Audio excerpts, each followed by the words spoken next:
Hey everybody, this is Mackie.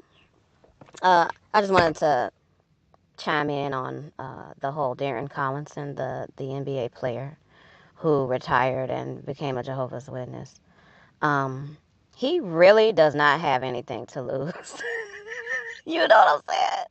He has lived his life, you know, fulfilled his dreams.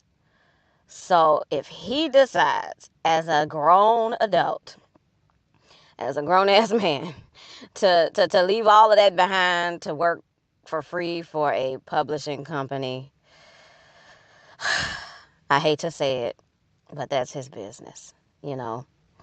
Um, and I know it's not a good thing because the cult is very destructive. All right, very destructive cult.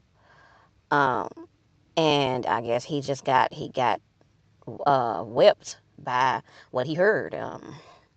You know, I guess I don't know. It's just to like a to like a regular to a XJW. It seems like he's living his life backwards in a way. You know, it's like he just regressed.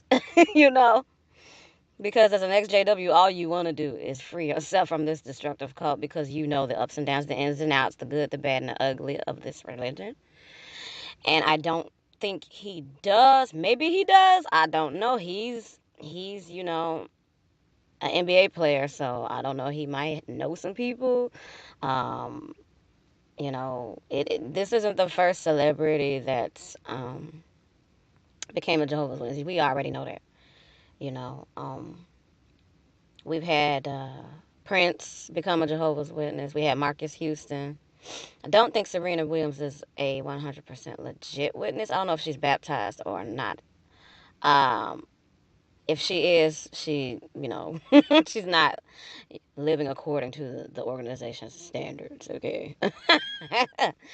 um, But I mean, he got his money already. He got his paper. He got his already, you know?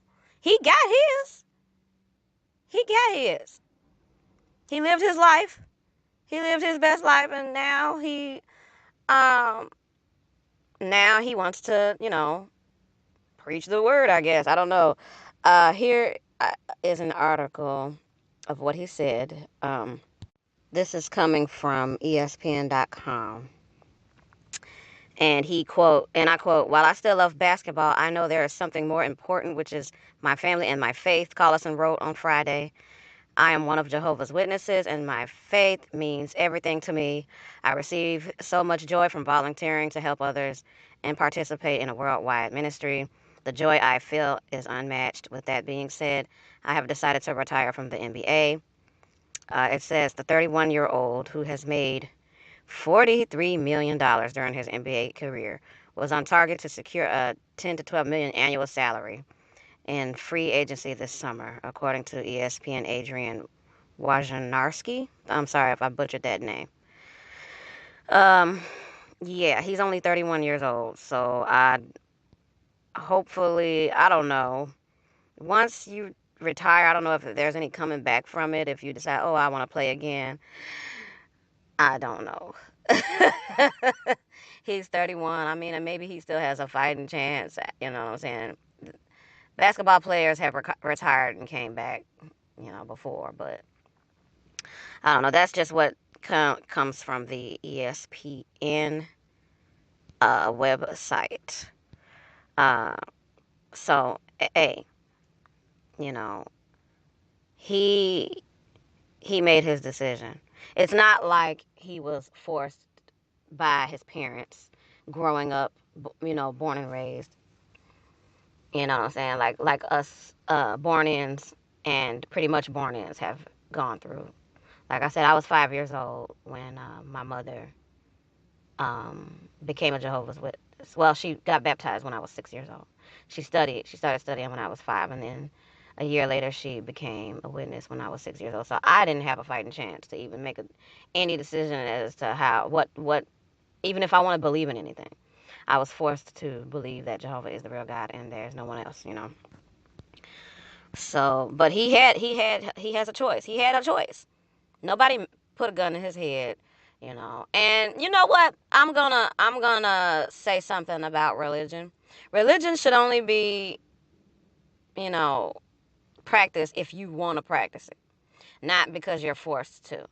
Now, like I'm no longer a religious person, okay? But if you are holding on to faith, that's your business. I decided not to anymore, but he's 31, you know. So I'm assuming he probably got baptized in his late 20s, early 30s. No later than 31, of course. But that was his decision, you know. Just like it was the only thing that I worry about is his family, if he has any children and things like that. They're good. They're the ones that I'm going to be kind of concerned about, which I don't even know if I'm going to, they're going to be some of the richest JW kids walking around. They're not going to have a worry in the world either, especially if he handles his money right after retirement, you know, if he plans it out right. So, yeah, if you want to join the organization, if you want to work for free, the only thing is I just don't like about if the organization wasn't so corrupt, I wouldn't have an opinion about it. If it doesn't encourage people to shun your disfellowship family members and things like that, I wouldn't like if he joined an organization that wasn't like that, you know, then I would not have a problem with it at all. But I'm just saying, it's just like the cult, the religion that he decided to want to join is destructive. So I can't. I don't want to just have pros and cons about what you want to do when you a grown ass person. You do what you want, but you're aiding and misleading people into you know pretty much family destruction. You know, because Watchtower is not gonna say, oh, you can make your decision of becoming a baptized publisher when you get old enough and mature enough to do so. No, no, no. They push, get baptized as early as possible. Because they struck it rich with him because he's going to be donating a lot of money to the organization. So they are happy about that. All right, because hardly any witnesses are even being baptized lately. I went to the convention with my family this weekend. Samuel Hurd was there. Um, and he was talking about love your enemies like they were talking about all Sunday. I didn't go Friday, I didn't go Saturday, but I went Sunday, and he was talking about love. The whole thing was talking about love your enemies, and that is a straight mind control right there. Is to love your enemy. It is like I'm not loving my enemy. I'm sorry. You know, pretty much love your oppressor, love the ones that control you, love the one that beat you down. That's basically what love your enemy means. Now, my thing is, I'm sorry, I'm not gonna do that. I'm gonna keep my distance from my enemies. I'm not gonna love my enemies because I don't. I'm sorry, but yeah, that's my little 2 cents about it. Um, this is Mackie J Jones. I hope you all are having a good day. Question everything. Don't be afraid to ask questions, and peace.